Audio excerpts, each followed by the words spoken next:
Tuhan. Jadi setiap waktu yang Tuhan beri, kita gunakan dengan cara yang benar.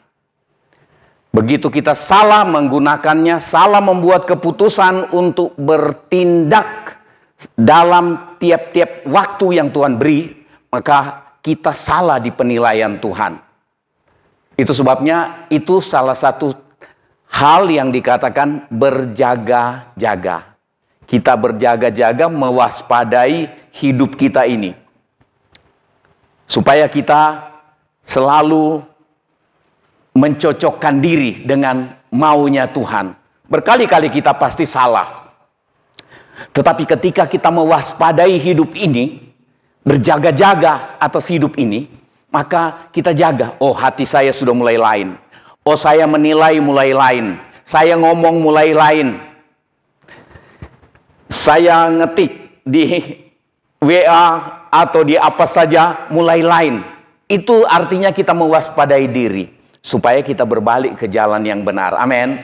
Nah, puji Tuhan. Pagi hari ini, hal yang harus kita waspadai atau kita berjaga-jaga, banyak hal, tetapi pagi hari ini kita lihat dua hal. Pendahuluannya adalah seperti ini. Setiap saat kita harus berjaga-jaga atau waspada. Mewaspadai hidup ini. Setiap saat. Setiap saat. Bukan sehari sekali, seminggu sekali. Setiap saat. Karena kesukaran atau berkat itu dapat datang sewaktu-waktu di saat yang kita tidak sangka.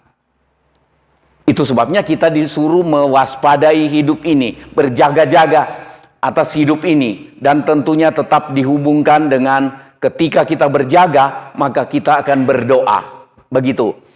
Jika kita waspada atau berjaga-jaga, maka kita akan tenang menghadapi kesukaran yang tiba-tiba terjadi. Saudara, sementara kita duduk di tempat ini tenang-tenang, seringkali ketika kita pulang, ada goncangan yang terjadi.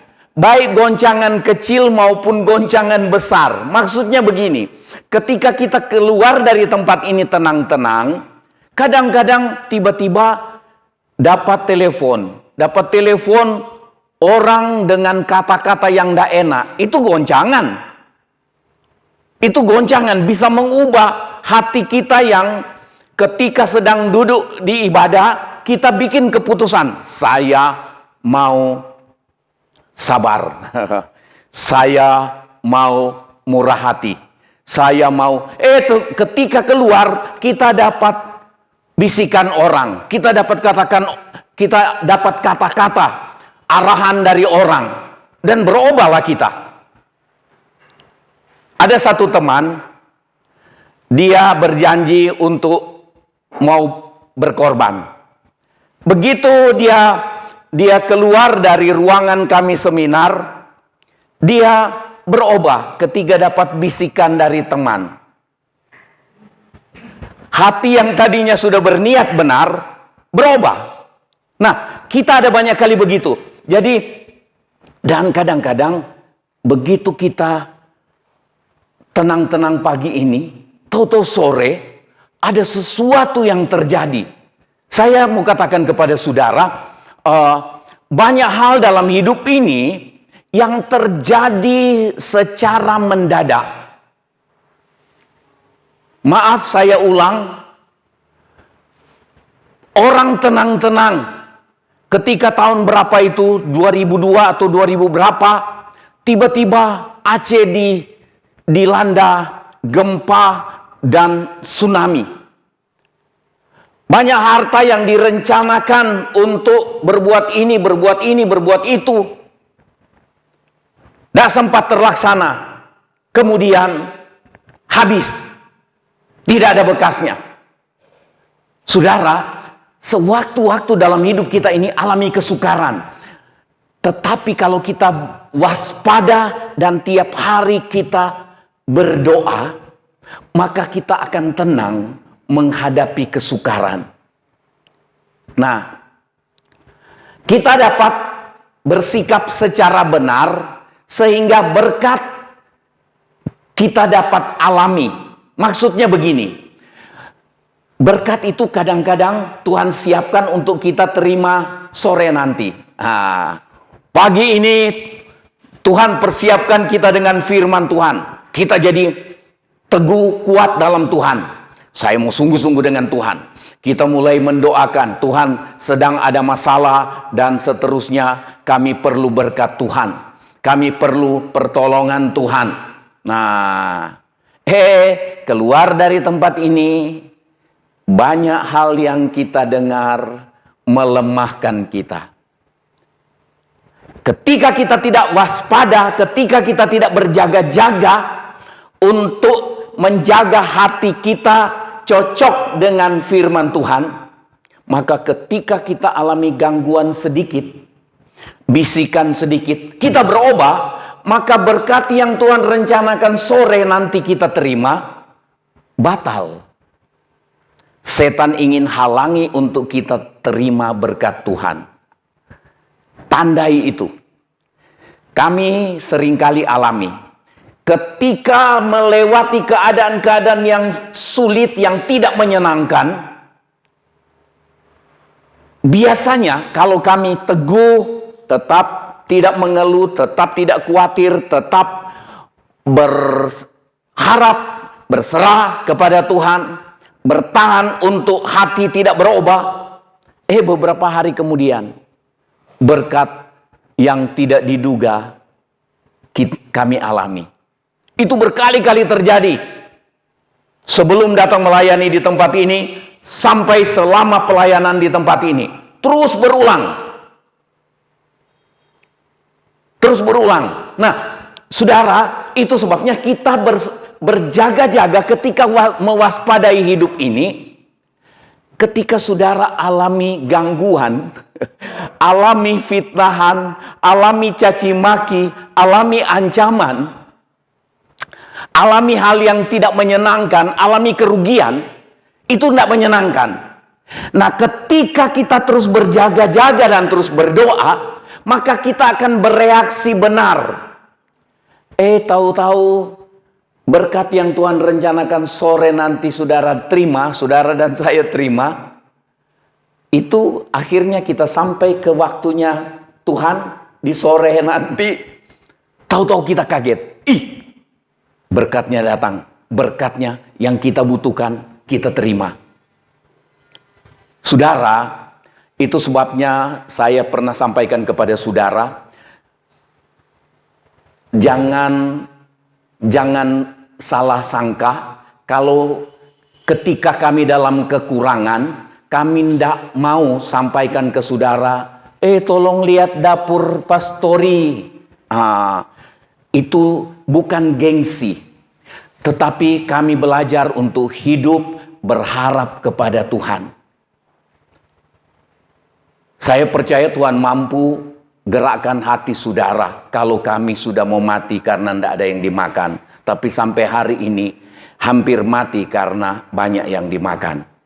Jadi tidak pernah mau mati karena tidak ada yang dimakan. Tapi saudara, Tuhan yang memelihara. Ada satu teman ketika baru mulai corona dan tidak ada ibadah, 1-2 orang yang ibadah dan tidak ada persembahan. Kita tidak jalankan persembahan. Ada satu orang telepon. Dia bilang, kalau Om bagaimana? Saya bilang, ini kesempatan kita buktikan bahwa yang kita layani Tuhan. Dan ternyata Tuhan pelihara. Tuhan pelihara. Ada waktunya Tuhan izinkan dalam kekurangan. Tetapi ketika kita mewaspadai hidup ini, kita berjaga-jaga untuk bersikap. Cocokkan sikap kita, hati kita, pikiran kita, keputusan kita, kita cocokkan dengan firman Tuhan. Maka berkat yang Tuhan rancang, itu akan tiba juga. Seringkali berkat mau datang, setan dengan segala macam cara memakai manusia, bikin kita jadi lemah. Ada satu ayat dikatakan begini, dalam suratan Galatia. Jangan jemu-jemu untuk berbuat baik, menabur, karena kamu akan menuai jika kamu tidak menjadi lemah. Seringkali kita sudah menabur. Nah, berkorban. Tetapi ketika saatnya Tuhan mau memberkati, mau memberkati kita, setan berhasil bikin kita jadi lemah. Melalui cerita orang, melalui kerugian, melalui hal-hal yang mengecewakan, jadilah kita orang yang lemah. Maka ketika berkat itu mestinya nyampe sore, tidak jadi kita terima, karena kita sudah menjadi lemah. Undang-undangnya Tuhan, kita akan menuai jika kita tidak menjadi lemah. Itu maksudnya kita dapat bersikap secara benar sehingga berkat itu dapat kita alami. Jadi waspadai tiap-tiap saat hidup kita ini. Nah, lagi dicatat. Boleh foto ulang. Ya. Ini kita lihat kitab Ayub. Kitab Ayub, saya kecilkan aja, saya baca dengan cepat. Ayub pasal 1 mulai ayat 13. Pada suatu hari ketika anak-anak Ayub, anak-anaknya yang lelaki dan yang perempuan, makan dan minum anggur di rumah saudara mereka yang sulung. Ayat 14, datanglah seorang pesuruh kepada Ayub dan berkata, sedang lembu sapi membajak dan keledai-keledai betina makan rumput di sebelahnya. Datanglah orang-orang Sheba menyerang dan merampasnya, serta memukul penjaganya dengan mata pedang. Hanya aku sendiri yang luput, sehingga dapat memberitahukan hal itu kepada Tuan. Ayat 16, sementara orang itu berbicara, datanglah orang lain lagi dan berkata, api telah menyambar dari langit dan membakar serta memakan habis kambing, domba, dan penjaga-penjaga. Hanya aku sendiri yang luput, sehingga dapat memberitahukan hal itu kepada Tuhan. Ini laporan karyawannya Ayub berturut-turut. Kita lihat sebentar. Ayat 17, sementara orang itu berbicara, datanglah orang lain, yang ketiga ini, berkata, orang Kasdim membentuk 3 pasukan, lalu menyerbu unta-unta dan merampasnya, serta memukul penjaganya dengan mata pedang. Hanya aku sendiri yang luput, sehingga dapat memberitahukan hal itu kepada Tuhan. Ayat 18, sementara orang itu berbicara, datanglah orang lain dan berkata, anak-anak Tuhan yang lelaki dan yang perempuan sedang makan dan minum anggur di rumah saudara mereka yang sulung. Maka tiba-tiba angin ribut bertiup dari seberang padang gurun. Rumah itu dilandanya pada 4 penjurunya dan roboh menimpa orang-orang muda itu sehingga mereka mati. Hanya aku sendiri yang luput, sehingga dapat memberitahukan hal itu kepada Tuhan. Kita lihat melalui beberapa ayat yang kita baca, pasal 1 ayat 13 sampai 19 kitab Ayub. Kita melihat 2 hal ini melalui peristiwa Ayub. Yang pertama, kita lihat tadi, berjaga-jaga terhadap kesukaran. Ayub tidak duga.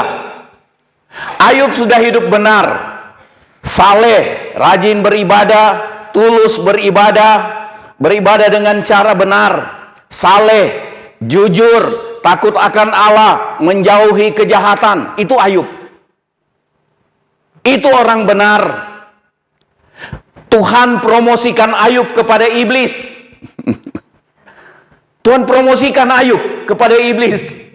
Coba kamu lihat Ayub. Dia orang benar.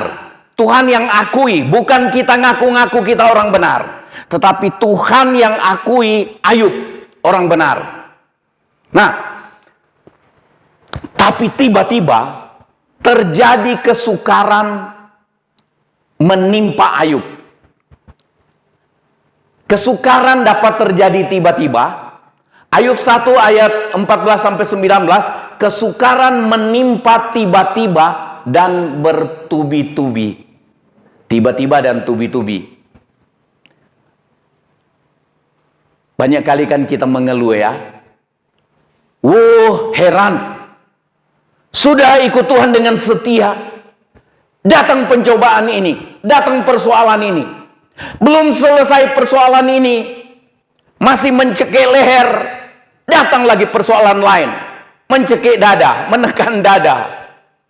Belum selesai yang mencekik leher, mencekik dada, datang lagi persoalan lain.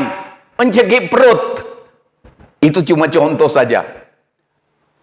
Istilah yang saya pakai itu. Tapi persoalan demi persoalan datang. Persoalan satu belum selesai, persoalan dua datang. Persoalan kedua datang, belum selesai, persoalan ketiga datang. Kita lihat nih. Ayat 15, lembu sapi keledai dirampas. Saudara, dirampas itu menyakitkan hati. Waktu orang rampas hak kita, itu menyakitkan. Dan kadang-kadang kita bereaksi salah. Itu sebabnya perlu mewaspadai hidup ini. Waspada dengan apa? Cocokkan dengan firman Tuhan. Amin. Cocokkan dengan firman Tuhan. Waspadai, berjaga-jaga untuk hidup ini. Karena sewaktu-waktu kesukaran terjadi, lembu, sapi, keledai dirampas. Ayat yang ke-16, kambing domba terbakar dengan api dari langit. Kerjaannya setan. Setan ingin supaya saudara dan saya menjadi lemah dan kecewa terhadap Tuhan dan tinggalkan Tuhan. Dan kelakuan setan itu sampai hari ini modelnya begitu-begitu. Sampai hari ini setan bisa pakai orang-orang yang ada di bangsa ini untuk bikin kesukaran di kehidupan bangsa kita. Setan bisa pakai orang-orang yang tidak benar di dalam gereja, baik itu pendeta maupun anggota gereja, untuk bikin kesukaran. Tapi kita harus waspada dalam hidup ini, supaya kita bereaksi benar. Ada istilah orang, Tuhan tidak tidur. Itu pun firman Tuhan. Allah penjaga Israel tidak pernah terlelap. Tidak pernah tidur, tidak pernah mengantuk. Kalau kita kadang-kadang kan ngantuk juga di gereja, walaupun sedang berhadapan dengan Tuhan. Karena kita beri sisa-sisa kepada Tuhan, sisa tenaga dan waktu. Beri tenaga dan waktu yang terbaik buat Tuhan. Amin. Kita tabur maka kita tuai. Kita beri yang terbaik bagi Tuhan, Tuhan beri yang terbaik buat kita. Tinggal tabur tuai kok itu. 17. Unta dirampas. Ini lembu, sapi, keledai dirampas. Unta dirampas. Ayat 19. Anak-anak 10 orang mati. Ditimpa rumah. Saudara, kalau kita lihat ada keluarga yang alami musibah, seringkali kita terlalu cepat bilang, pasti mereka sudah berdosa. Pasti teman-temannya Ayub, kalau kita baca pasal-pasal selanjutnya, teman Ayub tuduh Ayub, pasti kamu sudah bikin dosa kepada Tuhan. Itu sebabnya semua ini menimpa kamu. Sampai 10 anak mati dalam satu kali, satu peristiwa. Rumah roboh, mereka mati semua. Tinggal Ayub dan istrinya. Kalau saudara baca selanjutnya, istrinya pun bilang begini sama Ayub. Ayub, kutukilah Allahmu dan matilah. Kamu sudah habis-habisan dan menderita lagi. Tapi kita tidak sampai ke sana. Kita mau lihat nih. Ayub memuji dan menyembah Tuhan. Ayat 20 dan 2 sampai 22, saudara lihat ini. Karena Ayub berjaga-jaga dan terus berdoa, kita lihat Ayub bereaksi benar ketika kesukaran datang. Saudara, kalau saudara kita alami kesukaran, alami kerugian, alami dikecewakan orang, alami dirugikan orang, Alami apa saja, pokoknya yang tidak menyenangkan. Saudara, kalau kita ngomel, kita khawatir, dan kita mengeluh, itu sampai berkarung-karung kita punya keluhan, kita tidak akan dapat jalan keluar atau pertolongan. Misalnya kita alami kerugian. Ketika kita alami kerugian dalam perdagangan misalnya, kita mengeluh, kita khawatir, kita nyalakan orang, nyalakan Tuhan. Memangnya kita langsung dapat berkat? Memangnya kita langsung alami pemulihan? Enggak. Tetapi ketika kita bereaksi benar, ketika menghadapi kesulitan, maka pada waktunya Tuhan menolong kita. Kita lihat Ayub memuji dan menyembah Tuhan. Ayat 20, maka berdirilah Ayub lalu mengoyakkan jubahnya dan mencukur kepalanya. Tanda duka cita ini. Dia berduka. Kemudian sujudlah ia dan menyembah kepada Tuhan. Biasanya orang kalau kecewa, dia bilang, "Nggak pakai sujud-sujud, nggak pakai ibadah-ibadah. Sudah keterlaluan Tuhan ini. Dirampas, semua harta dirampas orang, kemudian ada bencana alam, hanguskan semua ternak, ladang, dan anakku mati semua. Mau terima kasih apa lagi kepada Tuhan? Buat apa lagi mau menyembah Tuhan, memuji Tuhan?" Ayub tidak. Saudara, kita lihat, sujudlah ia dan menyembah. Ayat 21 katakan, "Dengan telanjang," kata Ayub, "dengan telanjang aku keluar dari kandungan ibuku. Dengan telanjang juga aku akan kembali ke dalamnya." Tuhan yang memberi, Tuhan yang mengambil. Artinya seizin Tuhan itu diambil, kerjaannya setan. Tuhan yang memberi, Tuhan yang mengambil. Terpujilah nama Tuhan. Orang bilang begini, cuma Ayub yang begitu. Kalau saya tidak bisa bilang terpujilah nama Tuhan. Paling saya omelin Tuhan siang malam. Saudara omelin Tuhan siang malam, tidak akan dapat jalan keluar. Saudara salahin semua, salahin istri, salahin suami, salahin anak, salahin orang tua, salahin siapapun, salahin tetangga, salahin kepala desa, salahin presiden, tidak akan ada pertolongan. Kecuali pertolongan terjadi kecuali kita berjaga-jaga atas hidup kita ini. Jangan sembarang ngomong. Saudara kalau alami masalah, jangan sembarang ngomong. Di bangsa ini terlalu banyak orang yang sembarang ngomong. Dia sudah tahu itu salah tapi dia sebarkan. Bukan cuma di bangsa ini, di gereja Tuhan pun banyak cerita dusta yang diedarkan seakan-akan itu benar. Itu cara setan merusak negara, merusak pekerjaan Tuhan. Tapi Tuhan tidak tidur. Lihat nih. Terpujilah nama Tuhan. Ayub katakan begitu. Ayat 22, dalam kesemuanya itu apa?